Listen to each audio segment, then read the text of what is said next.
Hi, Diane. Oh, hi, Lois. How you doing? Yeah, I just thought I'd make sure you were okay. Oh, I'm managing.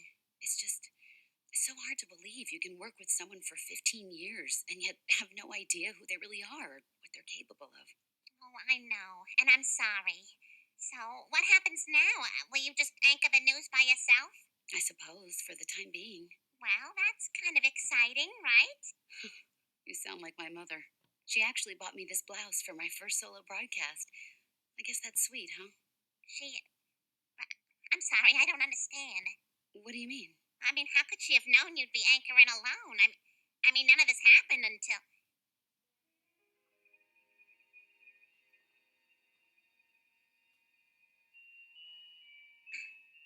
Gosh, I think I better, go make sure Peter has his, fire engine. Oh, really? But I was enjoying our talk. Oh no, so was I, but I should go. No, I don't think so. Oh my god. Oh my god, it was you. You're the killer. Very clever, Lois. You shouldn't have stopped to say hi to me. You would have lived longer. God, why do I ever try to be friends with other women? But Diane, why?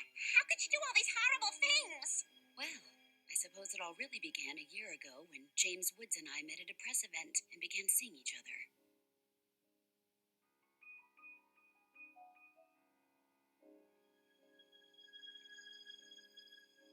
We both valued our privacy, however, so we agreed to keep it a secret from the media.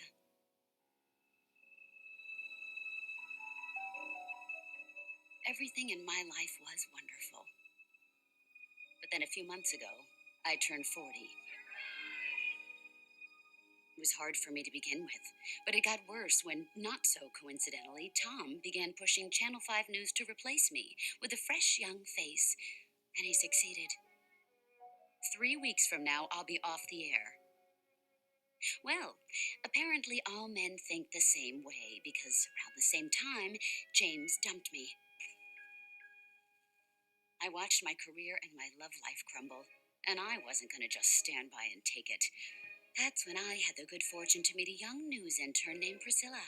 She was so anxious to get into the reporting business and would have done anything to get on my good side. So I seized the moment.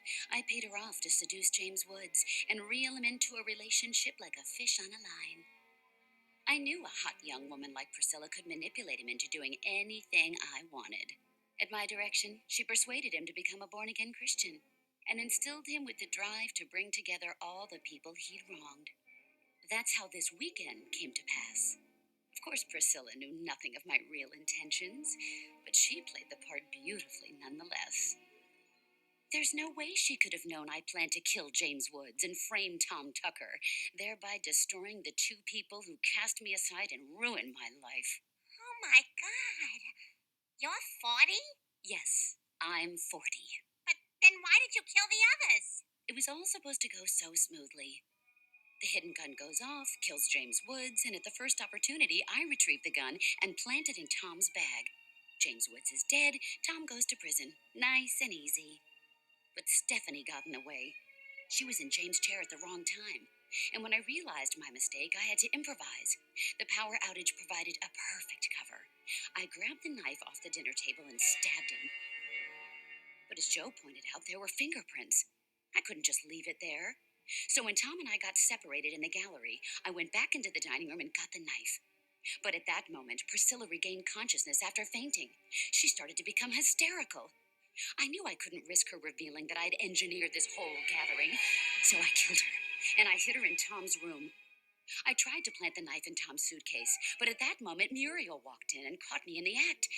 It wasn't her fault, poor thing, but she had to die. I stabbed her, and she screamed. I had to